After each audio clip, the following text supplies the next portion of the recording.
I'm seeing so many people around the world saying, can we just get back to normal? Well, I, for one, hope that doesn't happen. It doesn't mean that you can't get back to some kind of a different routine than you have right now, certainly. But more people are being reflective on this planet than has ever happened previously. It's a global phenomenon, isn't it? People are looking at their lives. They're examining their relationships. They're examining themselves in terms of how they are in their relationships. And in our meditation for a new age, we want to cultivate the pure thoughts that generate kind words and caring actions. This is so important. And you see, going forward, if humanity is to remain a resident of planet Earth, guess what? Different choices and decisions have to be made. And it's very interesting to even look at the green movement, which does offer a lot and really addresses some things. But from my perspective, much of it looks like it kind of goes to preserving the kind of lifestyle people already have, rather than making sacrifices that can engender a healthy and good lifestyle for people everywhere.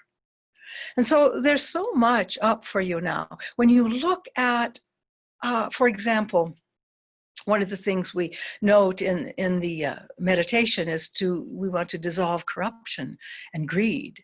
And when you think about any economy that is run on the basis of exclusively on the basis of money, we have inherent problems.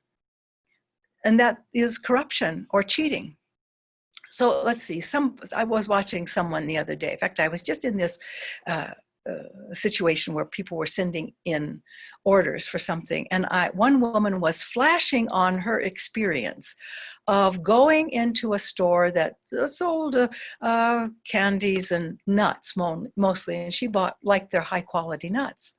But she was sitting there reflecting about every time she went in, they'd say, how much do you want? And they ask her in grams. She'd say, 500 grams. So they'd sprinkle them out and they'd say, well, is 560 okay? And she would say, well, okay. Then the next time, well, is 530 okay? And this is one of the ways that this particular store was actually generating more business, because rather than putting the nuts back, they just always overpoured and then just said, is it okay? And people get used to it because that in and of itself doesn't seem like a very big deal. But when you begin to think, remember I said in that, it's a couple lectures ago, I guess, that I think capitalism has to change. I don't think it will come out the other chute being what it is today. Because you see, it's the way it works is one entity gets ahead, not only by competing, but by getting rid of their competition in one way or another. And it's very interesting right now, because since people can't go just walking into stores to buy normal things that they would, whether it's clothing for the children or whatever, they're all ordering it online. And so those online companies are becoming stronger and stronger. They do offer a convenience. You don't have to leave your home. You can order everything from your home. But on the other hand, look at all the small business people who suffer because of that. In fact, as Amazon has grown in the US, many businesses, smaller businesses, have totally gone out of business. And so we have to think about everything.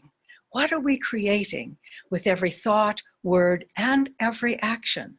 Now, I'm not saying don't buy online. I mean, that would sort of, well, first of all, right now, that's how many people are getting things. While stores are out of certain commodities, often the shippers can get it to you. It may take longer, but you have to think about going forward. What kind of a world do you want to live in? Do you want to live in a world where everything sits on the bottom line of financial gain?